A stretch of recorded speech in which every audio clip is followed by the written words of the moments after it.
Civil America को दिखाते हुए जो अमेरिकी एक कैदी ईरान की जेल में पिछले 10 साल से कैद था, ईरान ने उसे आजाद कर दिया। अब वो अमेरिकी नागरिक अमेरिका अपने घर पहुंच चुका है। उधर ईरान की पार्लियामेंट एडवांस लेवल पर चल रही है भाई। ईरान की पार्लियामेंट में वोटिंग हो सकती है। अगर कोई भी शख्स डोनाल्ड ट्रंप को मार दे तो उसे 42 से 55 मिलियन डॉलर इनाम दिया जाएगा।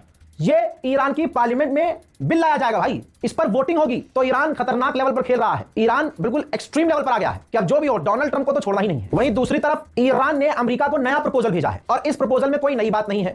जो बात है वो पहले ईरान कर चुका है। जैसे ईरान ने इस प्रपोजल में कहा है कि अमेरिका हम पर लगाई गई पाबंदी को हटा दे, अमेरिका गारंटी दे कि हमला नहीं करेगा, अमेरिका हमारे नुकसान की भरपाई करे, अमेरिका इलाके से पीछे हट जाए, स्ट्रेट ऑफ हॉर्मुज को हमारा मानकर ऐलान करे कि ईरान का है। ये तमाम जो चीजें ईरान ने फिर से प्रपोजल के तौर पर अमेरिका को दी है, इसमें कोई नई बात नहीं है और अमेरिका इस शर्तों को मानने से इनकार कर रहा है शुरू से ही। उधर ईरान के ऑफिशियल ने वार्निंग दे दी अमेरिका को कि अगर इस बार कोई खेल खेला, इस बार कोई षड्यंत्र रचा और हमला किया तो इस बार हम ऐसे ऐसे हमले करेंगे, ऐसे दरवाजे खोलेंगे कि तुमने सोचा भी नहीं होगा कि क्या यहां से भी ईरान हमला कर सकता था। हम वहां से हमला करेंगे। यूएई पूरे इलाके में नंगा हो चुका है। आपको पता है कि इलाके में मिडिल ईस्ट में 2 इजराइल हैं, दूसरा ये नया इजराइल यूएई है। ये भी क्लियर हुआ है जब से कि जंग के दौरान यूएई गया था नेतन्याहू, तो अब यूएई के और इजराइल के एयर स्पेस पर दुनिया वालों की नजर है। अभी मैं आपको खबर बता इसीलिए रहा हूं कि इजराइल से एक जहाज उड़ा है और वो यूएई जाकर उतरा है। तो अब इस जहाज में इजराइल का प्रधानमंत्री है, राष्ट्रपति है, डिफेंस मिनिस्टर है, मोसाद का चीफ है, कौन है नहीं पता। अब आप समझ सकते हैं, इस बात से अंदाजा लगा लीजिए कि यूएई और इजराइल इतना क्लोज हैं कि दोनों ने डिफेंस डील की है। दोनों ही यूएई और इजराइल मिलकर